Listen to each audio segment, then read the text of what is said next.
dia, queridos irmãos, queridas irmãs. É sempre um prazer muito grande estar presente para que possamos hoje, em especial, realizarmos nossa palavra de fé. O Senhor esteja convosco. Ele está no meio de nós. Proclamação do Evangelho de Jesus Cristo, segundo João, capítulo 6, versículo 24 a 35. Glória a vós, Senhor. Naquele tempo, quando a multidão viu que Jesus não estava ali, nem os seus discípulos, subiram às barcas e foram à procura de Jesus em Cafarnaum. Quando o encontraram do outro lado do mar, perguntaram-lhe: Rabi, quando chegastes aqui? Jesus respondeu: em verdade, eu vos digo, estais me procurando não porque vistes sinais, mas porque comestes pão e ficastes satisfeitos. Esforçai-vos não pelo alimento que se perde, mas pelo alimento que permanece até a vida eterna e que o Filho do Homem vos dará. Por este é quem o Pai marcou com o seu selo. Então perguntaram: que devemos fazer para realizar as obras de Deus? Jesus respondeu: a obra de Deus é que acrediteis naquele que ele enviou. Eles perguntaram: qual sinal realizas para que possamos ver e crer em ti? Que obra fazes? Nossos pais comeram o maná no deserto, como está na Escritura: pão do céu deu-lhes a comer. Jesus respondeu: em verdade vos digo, não foi Moisés quem vos deu o pão que veio do céu. É meu Pai que vos dá o verdadeiro pão do céu. Pois o pão de Deus é aquele que desce do céu e dá vida ao mundo. Então pediram: Senhor, dai-nos sempre deste pão. Jesus lhe disse: eu sou o pão da vida. Quem vem a mim não terá mais fome, e quem crê em mim nunca mais terá sede. Palavra da salvação. Glória a vós, Senhor. Amados irmãos e amadas irmãs em Cristo Jesus, fazemos aqui uma viagem ao tempo.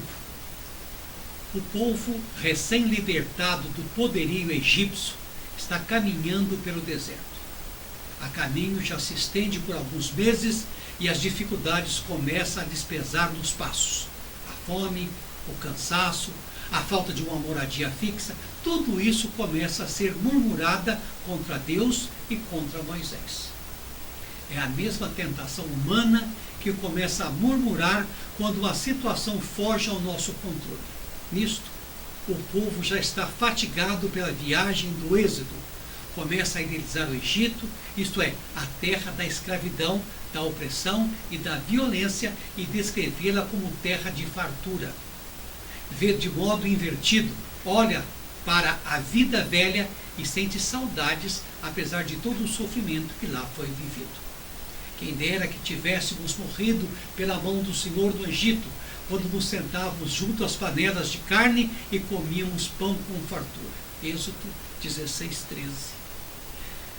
Essa saudade representa a tentação que o povo sentiu e sente ao longo de sua história, de voltar às antigas seguranças, de viver às margens de Deus, dos seus valores e do seu projeto, e de voltar a viver de acordo com os comodismos do passado.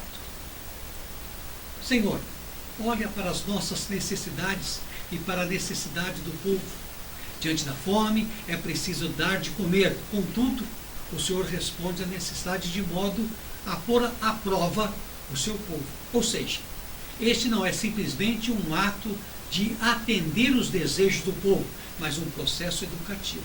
Deus nos dá as coisas de acordo com o nosso merecimento.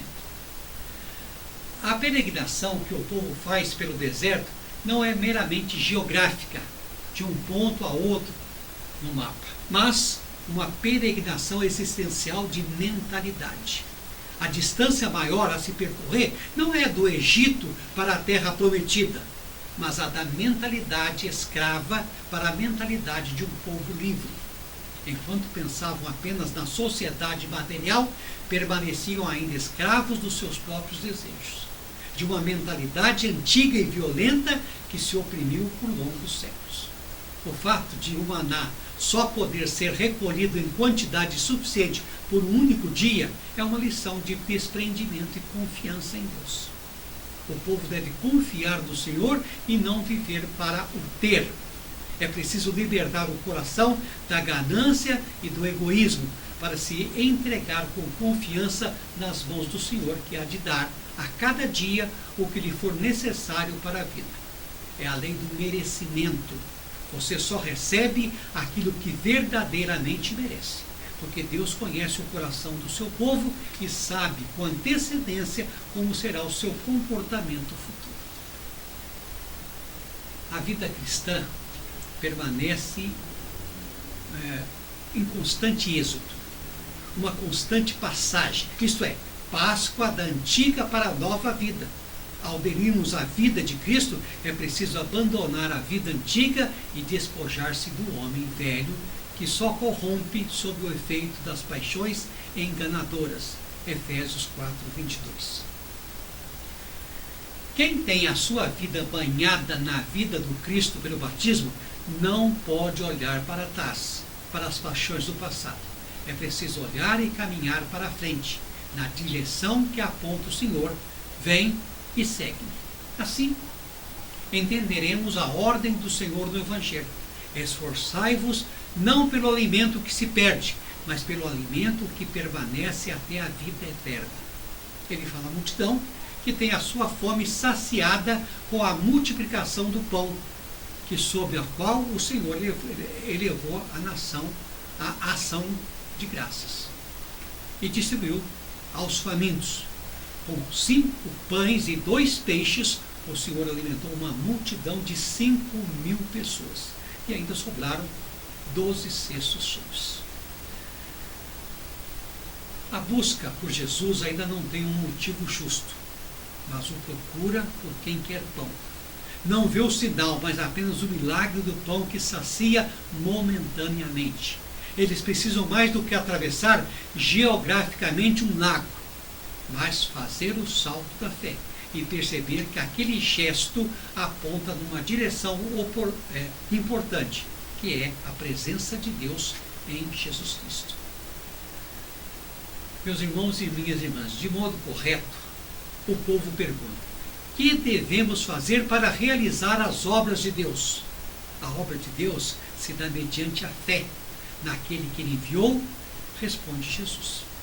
A fé continuará sendo o combustível para que sigamos em nosso caminho de conversão de homens e mulheres velhos para homens e mulheres novos. A fé é a força que nos fará vencer as tentações e as saudades da vida antiga. O Senhor, por sua vez, assume a responsabilidade sobre nós e cuida do nosso esforço pelo pão que não perece. Ele está no nosso lado, presente continuamente no meio de nós, no pão da vida, na Eucaristia. Eu sou o pão da vida, disse Jesus. Este é o pão que alimenta a nossa fé, para que não pereçamos no caminho.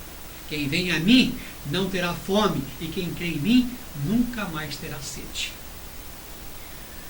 O ser humano sempre terá necessidades físicas e biológicas, mas em Cristo descobrimos que a nossa verdadeira fome e sede só poderá ser saciada em Deus.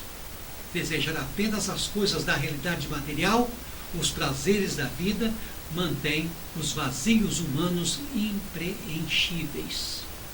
Alimentados com o pão da vida, jamais teremos fome novamente, porque Jesus preenche todos os espaços vazios da nossa humanidade. Quantos ainda não conhecem o Senhor e vivem vidas vazias e sem sentido? Quantos vivem por aí como que seguindo qualquer sopro de novidade, modismos, prazeres, assuntos em alta que geram curtidas e aceitação da maioria? O pão da vida ao mundo, nós o recebemos na liturgia. Ela é o espaço privilegiado para a avaliação de nossas vidas, o redirecionamento de nossas intenções, um amadurecimento na vida de fé e crescimento pessoal em nosso compromisso batismal, pois nela somos iluminados pela palavra de Deus e alimentados com o pão da vida. Por isso, como povo do Evangelho, rezemos: Senhor, dai-nos sempre deste pão, pois bendito seja sempre Deus Pai. Bendito seja Deus Pai do universo Criador, pelo pão que nós recebemos, foi de graça e com amor. O homem que trabalha faz a terra produzir. O trabalho multiplica os dons que nós vamos repartir. Bendito seja Deus Pai do universo Criador, pelo vinho que nós recebemos, foi de graça e com amor. O homem que trabalha faz a terra produzir. O trabalho multiplica os dons que nós vamos repartir.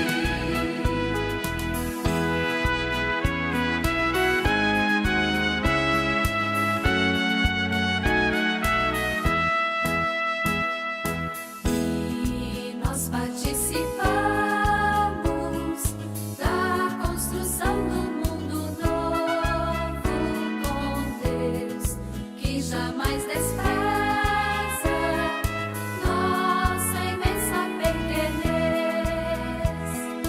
O homem que trabalha faz a terra produzir.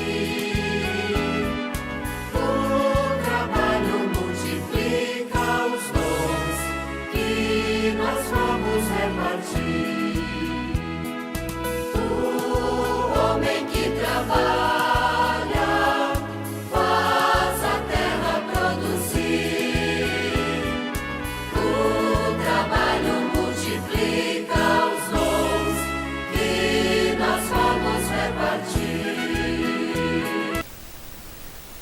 Meus irmãos e minhas irmãs, a liturgia de hoje inicia-se com a observação de Jesus de que muitos o procuravam, não para assumir o seu projeto de vida, nem para segui-lo na doação até a morte, mas simplesmente por causa dos seus milagres ou pelos sinais, como são chamados no quarto evangelho.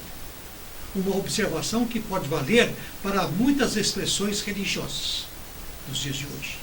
Em todas as igrejas cristãs, onde a busca do milagroso e da prosperidade individual tomam o lugar do seguimento diário de Jesus na construção de um mundo onde todos têm a vida e a vida plenamente. João 11:10, conforme a vontade do próprio Jesus. Diante desse deslocamento de interesses das multidões, Jesus as adverte que devem trabalhar para que o alimento que não se estrague. À primeira vista, pode parecer que esse versículo dê corda para uma leitura alienante, que apresente o seguimento de Jesus como algo somente no nível dito espiritual, sem consequências maiores para a sociedade e o mundo atual. Ledo engano. Longe de Jesus pregar uma mensagem que tivesse como resultado o abandono dos pobres e marginalizados, dos ingratos que pensam somente em si mesmos, em um mundo cada vez mais desumano e excludente. O que ele contesta é uma vida que põe a acumulação de bens como sua meta. De novo, uma advertência, mais do que atual para os nossos dias, onde a pós-modernidade apresenta o consumismo de bens e a acumulação deles como garantia de felicidade, e onde se cria uma sociedade excludente. onde não há lugar para quem não pode produzir, nem consumir, nem reconhecer as bênçãos recebidas ao longo de suas vidas. Meus irmãos e minhas irmãs, Jesus quer que haja equilíbrio nas nossas vidas, que os meios materiais sejam usados para que haja uma sociedade de vida digna para todos e não para a acumulação de poucos. Assim, contestaria tantas igrejas hoje que pregam a teologia da retribuição e a prosperidade individual, traços da qual não faltam em alguns grupos dentro da Igreja Católica.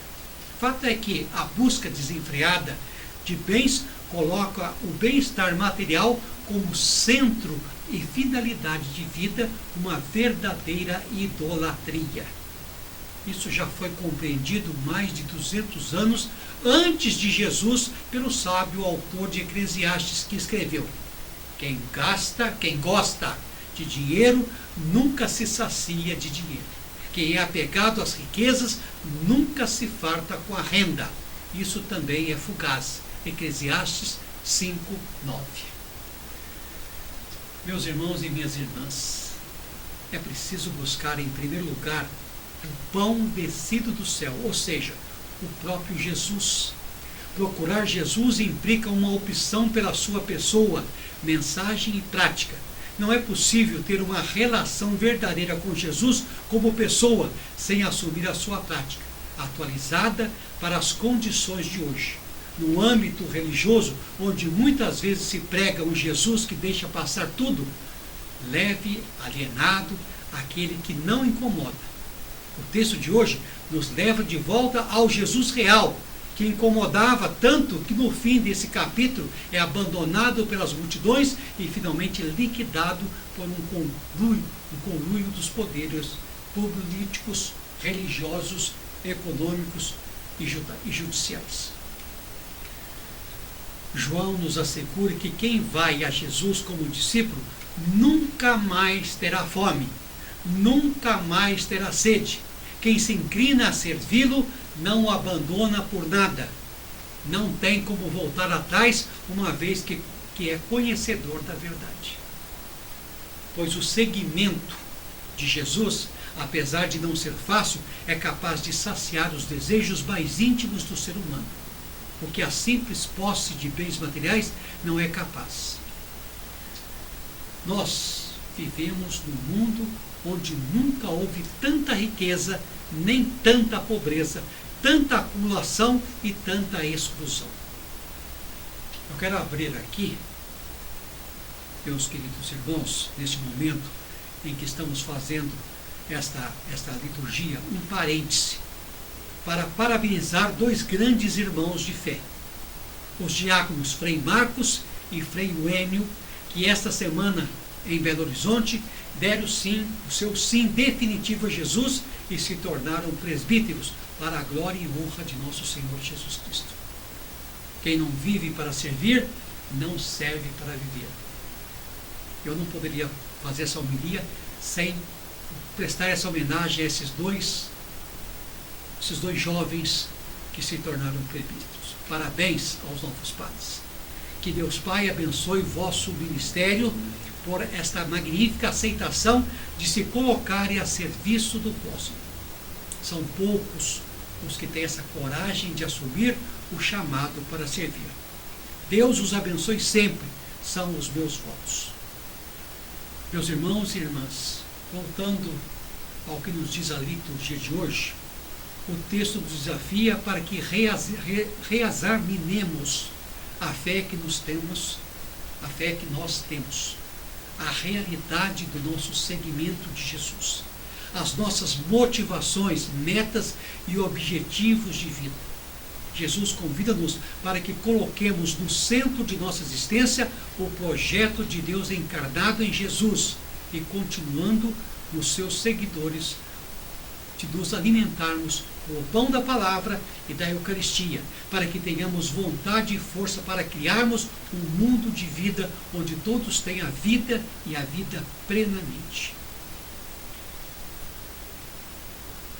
Eu gostaria também, ao encerrar, essa nossa palavra de fé de hoje, agradecer à Igreja Vétero-Católica Missionária, nosso patriarca, arcebispo Dom José Fernando de Faria,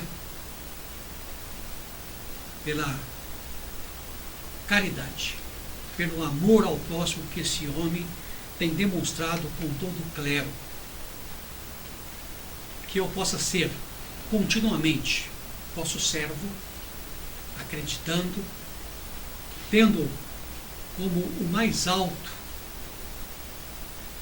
chefe, guardião da IVCM. Que a vossa beatitude possa se encher de bênçãos. E muito obrigado pelo apoio, pelo carinho. Quero continuar respeitando, mantendo a minha fidelidade, sempre plena, sempre disposta a servir, com fidelidade máxima, promovendo a nossa Igreja Católica, Vétero-Católica Missionária, levando para toda essa região, não só de Minas Gerais, mas para todo o Brasil, para todo o mundo. A TV Jornal da Cidade sempre estará à disposição da IVCM. Muito obrigado, Dom José Fernando de Faria. Oremos. Pai, dai-nos sensibilidade para perceber que a presença de Jesus na nossa história é a grande obra que realizastes. Dar-nos a vida eterna, que possamos estar sempre presentes no serviço, na comunidade, na igreja, na família, nas amizades, na vocação séria e comprometedora, tendo o pão e o vinho transformado em seu corpo e sangue, saciando nossa esperança de dias melhores e que possamos tomar o rumo certo por vós escolhidos. Amém? Amém.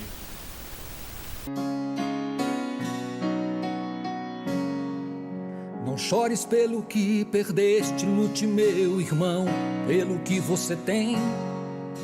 Não chores por suas derrotas, se por meio delas que você cresceu. Não passe toda a sua vida, não fique chorando por quem te abandonou. Aprenda a dar valor àqueles que estão contigo e que sempre te amou. Jesus querido, misericordioso, sou fraco e me encontro no fundo do poço. Toma minha vida, me faz passo novo. Tu és o oleiro, quero nascer de novo.